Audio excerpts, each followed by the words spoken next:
Time check, 2:33 AM. Madaling araw po.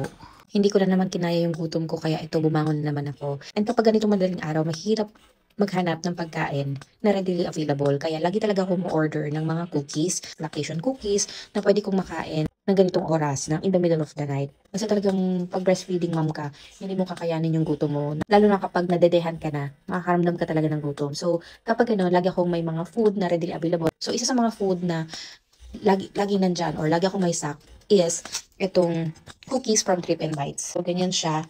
Ayan, na-oven ko na yan for 5 minutes. Kaya ayan, oh, medyo lusaw-lusaw na siya. So, ganito yung itsura niya sa loob. O, diba? So, this is a dark chocolate flavor nila. Ganyan po yung chocolate niya sa loob, oh. Marami po talaga silang maglagay ng chocolate, kaya sobrang sarap. And this is the chunkiest cookies na natikman ko. Siyempre, sa sobrang laki niya, mabubusog ka talaga. So, ngayon kung naririnig nyo, meron kasi akong pump dito. So, dito ako nagpa-latch, kaya na-empty ni baby to. And ngayon, puno tong sang breast ko, hindi niya na-latch to kasi nakatulog na siya. Kaya pinapump ko na lang. So, habang kumakain ako, ngayong madaling araw, mag-pump ka rin ako para ma-empty na. So, this one, isasabayan ko ng Milo. So, isa ring pampagatas. So, sa mga mami, sa mga breastfeeding mom dyan, pwede nyo rin itong itry itong cookies from the Rip and Bites. This is not a lactation cookies, but it satisfied your cravings dahil masarap yung cookies nila. Oh, diba? And sobrang laki ng mga cookies nila, busog ka talaga.